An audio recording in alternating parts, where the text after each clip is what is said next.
বৈষম্য বিরোধী ছাত্র আন্দোলনের প্রিয় শিক্ষার্থীবৃন্দ, আসসালামু আলাইকুম।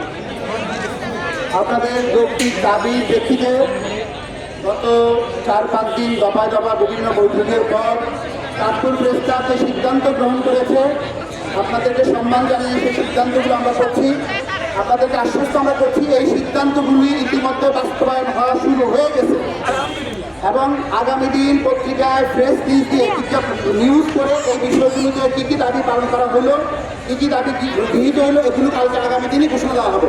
আমরা কী কী সিদ্ধান্ত নিলাম আপনাদেরকে আমরা বলছি।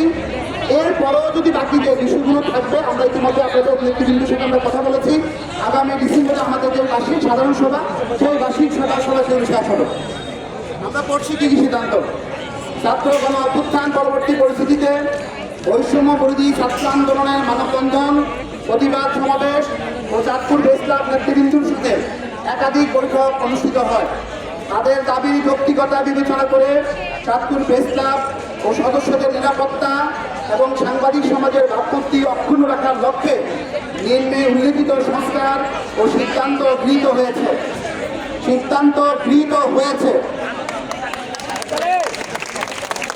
হ্যাঁ, চাঁদপুর প্রেস ক্লাবের ব্যানারে বৈষম্য বিরোধী ছাত্র আন্দোলনের বিরুদ্ধে ও গণহত্যার পক্ষে অবস্থানকারী সাংবাদিক AHM আহসানুল্লাহ, শহীদ পাটোয়ারি ও AK আজাদকে চাঁদপুর প্রেস ক্লাবের সকল পদবি থেকে অপসারণ করা হবে।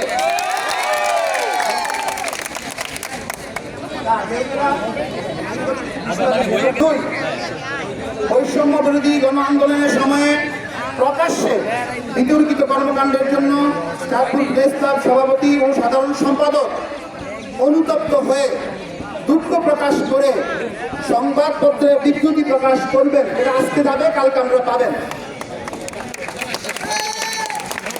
3, চাঁদপুর প্রেস ক্লাবের কার্যকরী পরিষদ পুনর্গঠন করে যোগ্যতা থাকার পরও যারা বঞ্চিত হয়েছেন তাদেরকে অন্তর্ভুক্ত করা হবে। আপনাদের দাবি ছিল তাদেরকে বাদ দিতে হবে, তাদেরকে বাদ দিয়ে যারা ইতিমধ্যে বঞ্চিত হয়েছেন যোগ্য সাংবাদিকদেরকে এই কমিটিতে আনা হবে। 4, চাঁদপুর প্রেস ক্লাবের সংসদীয় কমিটি সংশোধন বিয়োজন করে পুনর্গঠন করা হবে। আমাদের সুপিরিয়র যে কমিটি সংসদীয় কমিটি সেটাও পরিবর্তন করা হবে। 5, চাঁদপুর প্রেস ক্লাবের গঠনতন্ত্র সংশোধন করার লক্ষ্যে গঠিত উপকমিটি ভেঙে পুনর্গঠন করা হবে। কারণ একটা প্রতিষ্ঠানের সবচেয়ে সর্বোচ্চ জিনিস হলো গঠনতন্ত্র।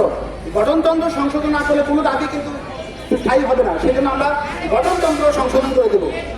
6, ব্যক্তি বিদ্বেষ ও রাজনৈতিক প্রতিহিংসার কারণে যোগ্যতা থাকার পরেও যারা চাঁদপুর প্রেস ক্লাবের সদস্য হিসেবে অন্তর্ভুক্ত হতে পারে নাই, ওটা খালি থাকার সাপেক্ষে তাদেরকে সদস্য হিসেবে অন্তর্ভুক্ত করা হবে।